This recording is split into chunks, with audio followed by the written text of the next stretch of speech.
Assalamualaikum warahmatullahi wabarakatuh. Perkenalkan, nama saya Hoirunisa. Saya mahasiswa Universitas Islam Negeri Raden Fatah Palembang, Fakultas Ilmu Tarbiyah dan Keguruan, Program Studi Pendidikan Guru Madrasah Ibtidaiyah. Video ini dibuat guna memenuhi tugas ujian akhir semester mata kuliah pendalaman PKN-MI.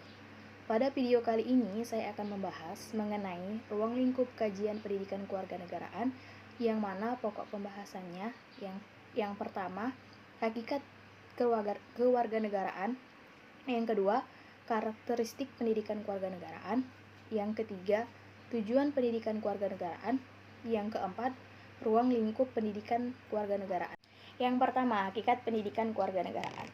Pendidikan kewarganegaraan merupakan salah satu mata pelajaran yang diberikan dalam pendidikan formal untuk membina sikap dan moral peserta didik agar memiliki karakter dan pribadi yang positif sesuai dengan nilai-nilai yang terkandung dalam Pancasila. Mata pelajaran pendidikan Pancasila dan kewarganegaraan atau PPKN dalam kurikulum 2013 merupakan mata pelajaran penyempurnaan dari mata pelajaran pendidikan kewarganegaraan atau PKN yang semula dikenal pada kurikulum 2006. Baiklah, yang kedua yaitu karakteristik pendidikan kewarganegaraan. Mata pelajaran PPKN dalam kurikulum 2013 secara utuh memiliki karakteristik sebagai berikut. Yang pertama, nama mata pelajaran yang awalnya pendidikan kewarganegaraan atau PKN telah diubah menjadi pendidikan Pancasila dan kewarganegaraan atau PPKN. Yang kedua, mata pelajaran PPKN berfungsi sebagai mata pelajaran yang memiliki visi pengokohan kebangsaan dan pergerakan pendidikan karakter. Yang ketiga, kompetensi dasar PPKN dalam kompetensi inti yang secara psikologis dan pedagogis menjadi pengintegrasi kompetensi peserta didik secara utuh dengan penanaman, pengembangan, dan penguatan nilai dan moral Pancasila. Yang keempat, pendekatan pembelajaran berbasis proses keilmuan atau scientific approach yang dipersyaratkan dalam kurikulum 2013 dengan memusatkan perhatian pada proses pembangunan sikap spiritual, sikap sosial, pengetahuan, dan keterampilan. Yang kelima, model pembelajaran dikembangkan sesuai dengan karakteristik PPKN secara utuh dalam rangka peningkatan kualitas belajar dan pembelajaran yang berorientasi pada pengembangan karakter peserta didik sebagai warga negara yang baik.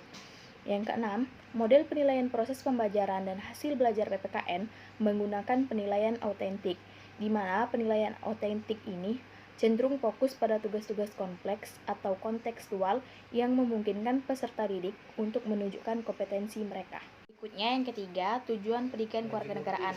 Secara khusus, tujuan PPKN dalam kurikulum 2013 berisikan keseluruhan dimensi tersebut sehingga peserta didik mampu untuk 1. Menampilkan karakter yang mencerminkan penghayatan, pemahaman, dan pengamalan nilai dan moral Pancasila secara individu dan sosial. Yang kedua, memiliki komitmen konstitusional yang didasari oleh sikap positif dan pemahaman utuh mengenai UUD 1945. Yang ketiga, berpikir secara kritis, rasional, dan kreatif, serta memiliki semangat kebangsaan serta cinta tanah air yang dijiwai oleh nilai Pancasila, UUD 1945, semangat Bhinneka Tunggal Ika, dan komitmen NKRI. Yang keempat, berpartisipasi secara aktif, cerdas, dan bertanggung jawab sebagai anggota masyarakat, tunas bangsa, dan warga negara sesuai dengan harkat dan martabatnya sebagai makhluk ciptaan Tuhan yang hidup bersama dalam berbagai tatanan sosial budaya. Baiklah, pembahasan yang terakhir yaitu ruang lingkup kajian pendidikan kewarganegaraan.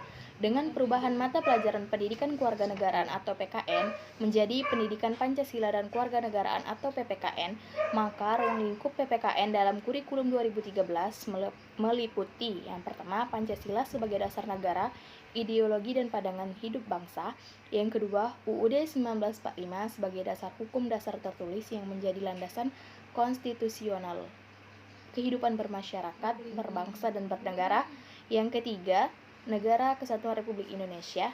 Yang keempat, Bhinneka Tunggal Ika sebagai wujud filosofis kesatuan yang melandasi dan mewarnai keberagaman kehidupan bermasyarakat, berbangsa, dan bernegara. Baiklah, itulah tadi sekian penjelasan singkat dari saya. Jika ada salah-salah kata, saya mohon maaf. Kepada Allah kita sama-sama mohon ampun. Wassalamualaikum warahmatullahi wabarakatuh.